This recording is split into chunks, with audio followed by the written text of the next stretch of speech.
This will be a fascinating watch. Oh, Hollingsworth's not scared to run from the front. She'll be happy to be out in front and improve her position from there.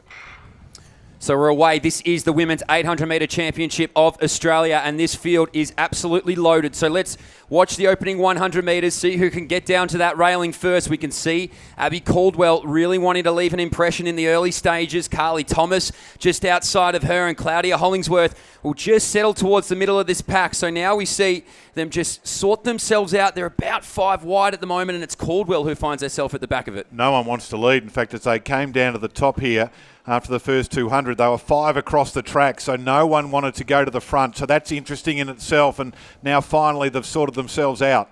So it's Matilda Ryan who got the tap, and they said, can you lead us through this opening 300 metres? And she shook her head and said, no worries at all. So it's Ryan who leads it out. They're going to move 4 wide. That's Ellie Sanford who finds herself wide there. Boothroyd tucked in behind. They're going to want to put themselves in a good position here. Claudia Hollingsworth in the middle of it all will just look for that escape route where she can find it. But Abbey Caldwell, the surprise here at the back, just watching this field, seeing what they do. 61 through the opening 400. It's not fast, is it? But they're racing for the title. So now they've got to try and make sure that they're in the right spot as they get down the back straight, and Caldwell is at the back and Hollingsworth's tucked in on the rail, and they'll want to keep her there for as long as possible.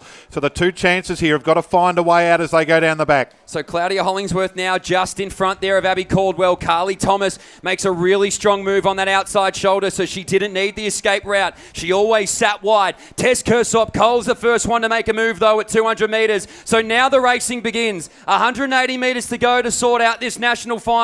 It's going to be Tess Kirsopp-Cole, Carly Thomas, Abbey Caldwell sweeping around the outside shoulder. So Caldwell now is gone. They have to respond. Leaves them no other option. Here comes Hollingsworth though, right behind. Caldwell made a big move. Claudia's going to try and chase it. Caldwell might run out of room. It's Hollingsworth who does. Caldwell, the champ, takes that in emphatic style. Abbey Caldwell, Claudia Hollingsworth, Tess Kirsopp-Cole, strong for bronze. She's the 3rd fastest for a reason, Abbey Caldwell, and that was magnificent. Well, what a fascinating race. And Abbey Caldwell, she did an absolute boss move with about 230 to go. She was squeezed and she ran between runners to get herself into it. And as we talked about, Hollingsworth just found herself boxed in. Let's have a look here. Have a look. Look at in the pink. With hip number 6, squeezed her way through, and Hollingsworth still caught on the rail with nowhere to go, and Hollingsworth sensed that and accelerated and went for home, and that was the winning move. And you can see it here. Claudia makes that realisation at 100. She goes, that's a big margin. And Caldwell, so strong. We've seen this kick so many times. We've seen this kick at the Commonwealth Games where she took home a bronze medal only a few years ago. And look at Abbey Caldwell. That's a statement. That is brilliant. Yep. Negative split as well. That is quick, Dave. Not easy to do over the 800 metre journey. She's a stalwart of 800 metre running now. She's going to put her name back up in lights. A national title. Impressive. Awesome championship running.